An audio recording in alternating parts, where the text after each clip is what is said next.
This is your boy Leon D. We're going to talk about a lot of things on this podcast, primarily food. I like to talk about food a lot, but we're going to talk about food around the world. We're going to talk about some other things that's going to touch your heart or make you mad. It really don't matter, but I'm going to tell you about it though.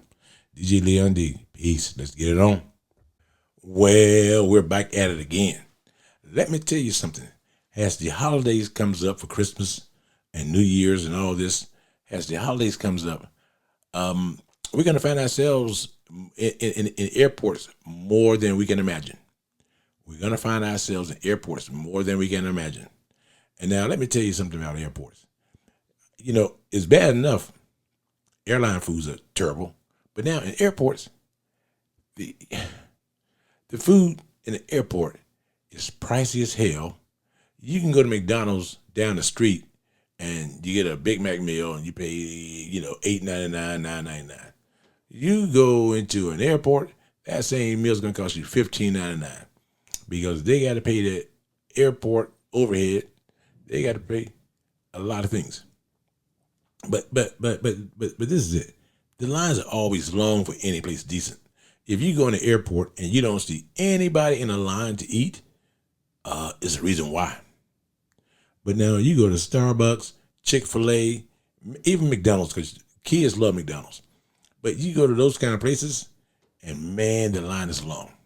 And see, I'm one of those people that I'm never at the airport early, because a lot of the airports will not let you check in 3 hours prior to your flight.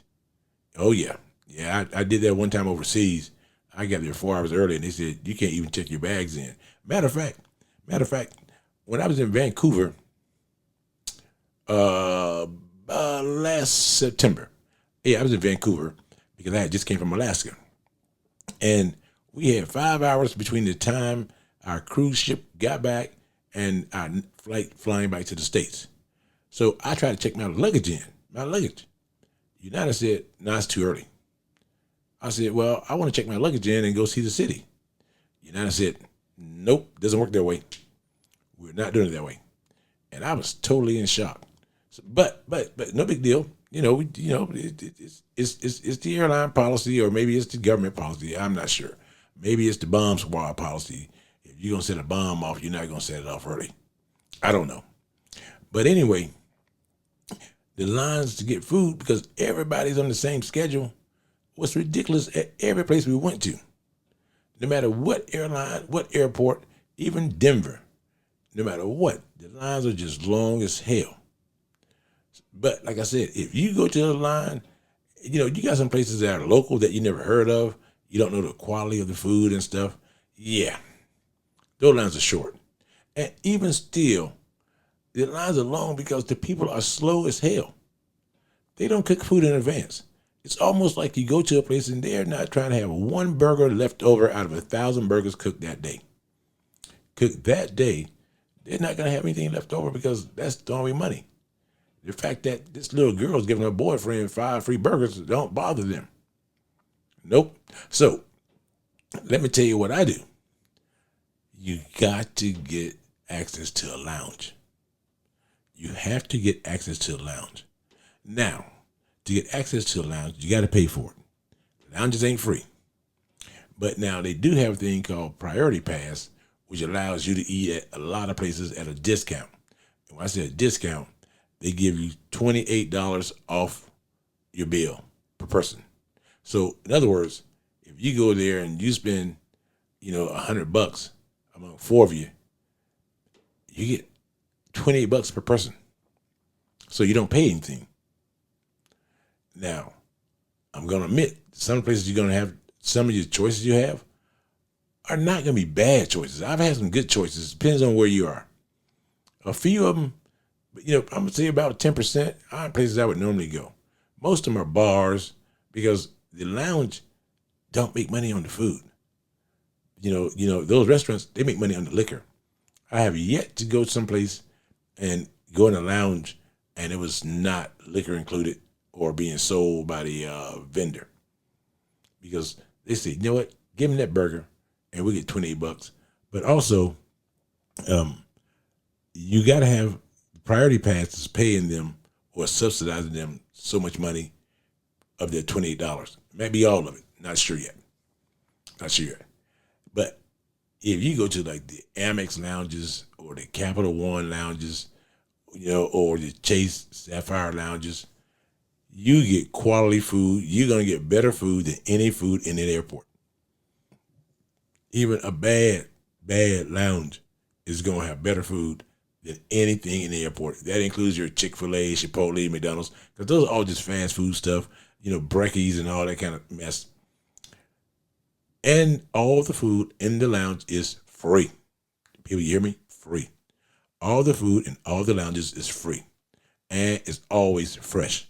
I have seen, matter of fact, it's one of the few places you actually see chefs is in a lounge. You see a chef. They cook quality food, good food, tasty food. You got to enjoy it.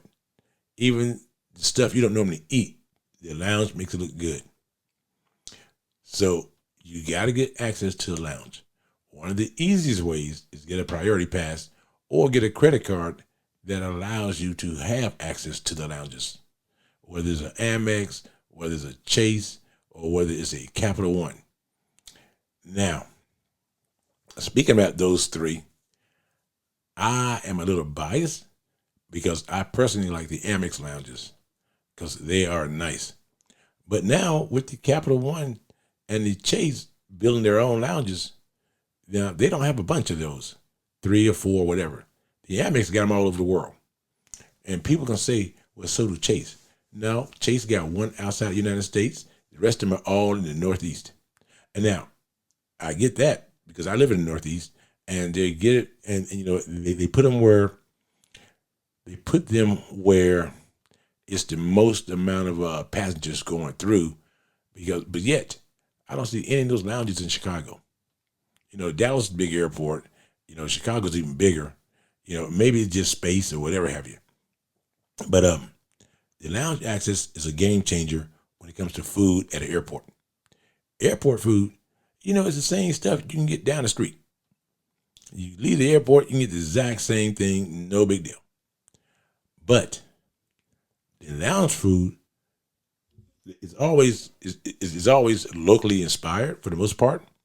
So you get some stuff. I'm not talking about going to Chicago and getting a deep dish pizza. No. You got other Chicago foods too, because Chicago's a beef and potato city. It's the Midwest, so it's always meat and potatoes. But they have certain dishes that you don't normally get. But the lounge access is a game changer, especially when you got 2 hours of a layover. You can go in there and get full. Or when you go overseas, and the airline foods are gonna suck. Airline food is just gonna suck. You go to the lounge and get what you want and load up. I went to lounges where they basically told me, what do you want? They had somebody cooking me a breakfast. It wasn't like just eggs sitting out there. No. This person, and I want to say I was in Vegas, but they said, what do you want? And so I was like, okay, I'm cool with that. Now, I'm going to tell you something that is a fact. Most lounges are near the international gates because all the lounges knows that Americans are greedy and fat, and we'll sit there and eat for 2 or 3 hours. Everybody knows that. They say, hey, Americans are fat. So they put it right next to where the little thin Asians come out at. Because they know that they're going to eat a little bit, they're going to leave. Not Americans. We paid for it. We are going to enjoy it.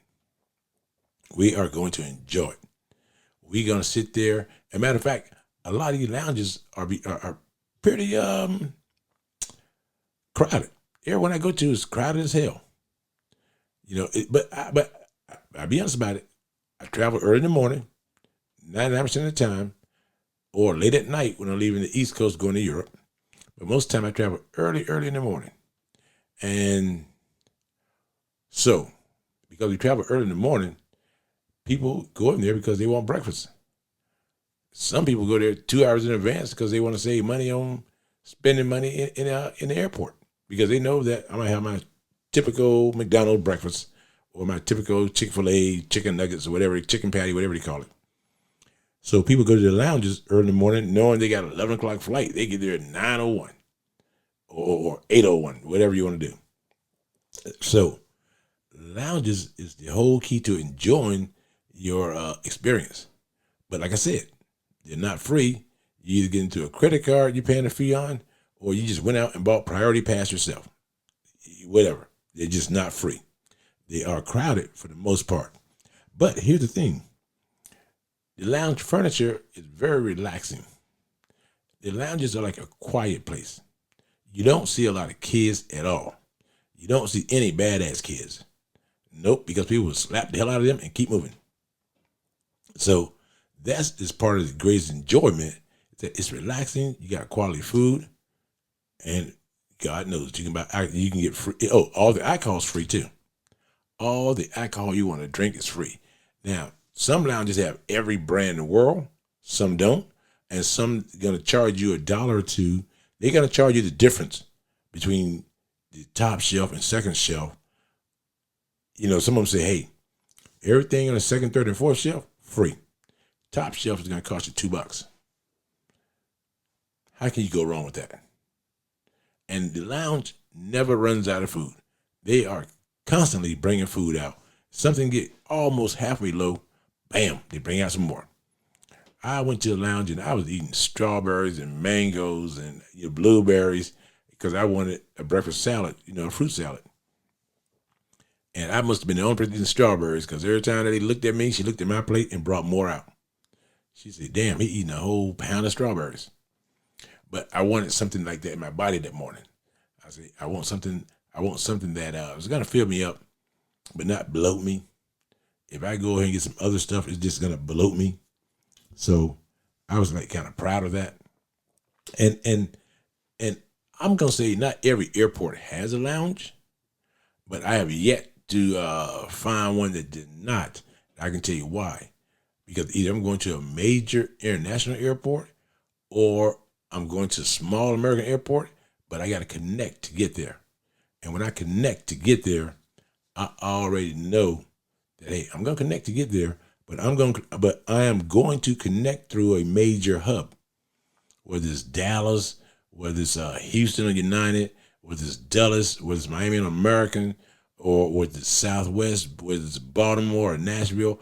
I'm going to connect through a major hub, and so that major hub is always going to have a lounge. You're going to have some type of lounge. Now, speaking of lounges, American Express, the Centurion Lounge, is world class. It's a bunch of them too. That's one of the things I like about them. But Capital One and Chase are building their own lounges, and you can have one credit card that I think there's a couple that allows you to use the other credit card lounges because the other credit cards are trying to steal you. They want to be your customer, but please steal me because I want to see what your lounge has versus the lounge that I currently go to because I have that credit card. But I want to see what you have because if you got something better, hey, it doesn't bother me to switch credit cards at all because they all got a fee attached to them. Some fees, I don't think any of the fees are very, very high or unaffordable. I can say that because I get my money out of those fees by going to the lounge. Like, for instance, I take 2 relatives, whether it's my son, my nieces, it doesn't matter. I know we sit down and eat per visit. We just went through $100, and I got a friend named Daryl. If I take him, he's drinking $200 worth of liquor per visit. So by me eating $40 worth of food, because when I go to IHOP or a place with a decent breakfast expectation, me and my wife go there and we spend $70 on a breakfast, and that's no alcohol. That because I get extra sausage. I want this and this and this, and food costs money nowadays. I mean, don't get me wrong. So I know last year I figured out I had about $3,000 in lounge expenses that I ate or drank myself, and I probably had, and that includes guests too. So I know I had about at least that amount, and so I know for a fact by having that amount, I know that I got my money back from my credit card fee easily. I have never not gotten my money back out of my credit card because I travel a lot and I'm always stopping in lounges, and I always time it so that I get a layover for at least 3 hours. I used to want layovers for 40 minutes and all that, and then I realized that half the flights on Southwest or other airlines, I would miss them because I'm running around from Terminal A to Terminal Z, and then the SkyTrain or whatever kind of train they got, if you own Southwest, I am an A-lister because Baltimore's a hub and I fly out of Baltimore quite a bit. I am an A-lister. When you get there and they already started boarding, being an A-lister has no value at all. So when you go to other airlines like Delta, United, that actually gives you a seat number, it's not a big deal because your seat is going to be unoccupied until you get there. But with Southwest and the A-listers, you got to be there when they start lining up. If not, you are no better than C60. You are the same thing as C60, which is a mess. Anybody who travels knows that's a mess. So my whole point is that airport food sucks, but you have alternatives. Airline foods suck. You have no alternatives. And with the airport food, your alternative is to get access to the lounge. And airport food, it don't suck, but it just, you got some decent restaurants in airports. Usually they're locally, and they mimic in the airport. But then when you get sit down service, that's going to burn up 45 minutes, an hour of your flight. And then they never have the full menu that the same restaurant downtown has, because, they don't, it's a truncated menu, very truncated. I've been to restaurants like the Varsity, and the Varsity really is just a fast food place for college kids, but adults go there not knowing it's all bar food, hot dogs, hamburgers, and chicken wings. But it's cheap for the most part. And when you go there, you don't get everything you would get at a Varsity, downtown Atlanta or by Georgia Tech. You don't have the same options. And that's what really sucks. You don't have the same options because you'll see, hey, I want these gorilla fries, fries with cheese. They got all kind of names, gorilla fries, mustard fries. It don't matter. It's just cheese and potato. But they don't give you all the different variations like they would if you went to their restaurant downtown. No, they do not. So when you eat, like McDonald's, you got, McDonald's can have a value meal at the McDonald's down the street from my house. In the airport, it's difficult to get refills, and they don't have a dollar menu. No, I've never seen that at McDonald's in the airport, because the airport ain't going to charge McDonald's a discount because McDonald's is giving you a discount. That's not how it works. Where individual owners outside of the airport can do what the hell they want to do as far as pricing goes. That's why you see McRibs everywhere, but not in the airport. No. And then plus the airport, I feel like those name brand restaurants in the airport, they almost like a kiosk, very small, very cramped, because they're trying to get 85 restaurants in a space designed for 3, because they want to give you a variety of experiences as far as eating goes. Because once the airport build a terminal, you don't see that terminal get bigger over time. But outside McDonald's, our Chick-fil-A, it stays super busy. But here's the thing. It was about half the size it is now when they first opened it, and they end up buying some parking spots, parking spaces, and they extended the Chick-fil-A and gave you 3 drive-thrus. They first got here, they got 1 drive-thru and a small Chick-fil-A. They had no clue to how big Chick-fil-A was going to be in this area, because Chick-fil-A's are not normal up north. Not at all. Now, I go to Florida and Atlanta and other places in the South. Man, you got Chick-fil-A on every corner. They treat it like it's Skittles. There's so many of them around there. Different. That's just how they treat it. But up here in the north, it's not treated that way. Chick-fil-A grand opening is akin to a Wegmans opening. Everybody in the world wants to go there to see if they have. Even though we know they got the same shit that all the other Chick-fil-A's got. Chick-fil-A don't let you craft your, you can't say this Chick-fil-A is local inspired. No. It's the same Chick-fil-A that's in Atlanta, that's in Miami, that's in Orlando, that's in Tampa, that's in Memphis. The exact same Chick-fil-A. There's no variation to their menu at all. What you see in one, you see in all. But when they have a grand opening, the whole city of DC goes. The whole city of Baltimore goes. The whole city of Philly goes. It is a national opening as far as people are concerned. So, in the airports, matter of fact, the Chick-fil-A menu is so simple.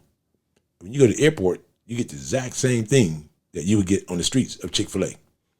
They're one of the few fast food restaurants or any chain restaurants that the menu is the same no matter where you go in the airport, down the street is the exact same. Chipotle is close, but like I said, you don't see specials at all at Chipotle. McDonald's don't give you anything cheap. There's no dollar menu. So don't go there in the airport. Don't go in the airport thinking that, what's your dollar menu? I did that years ago when my son was very, very young and my niece was very, very young. I said, we was traveling down to Florida. I said, let's get a dollar menu because they were not going to eat a Big Mac or a quarter pounder. It wasn't going to happen. Well, they didn't have anything that fit them. I bought them an adult meal at about $10, knowing that really all they really wanted was just chicken nuggets and fries. But they didn't want 8 to 12 chicken nuggets. They were little guys, but that's the only option I had. So I'm going to head out of here. I'm going to wrap this up, but to not go into the airport hungry, thinking it's going to solve your problems unless you know you're going to go into a lounge. This is your boy, DJ Leon, talking about airport food. And I told you on day one, we talk about everything, but mostly food. Peace.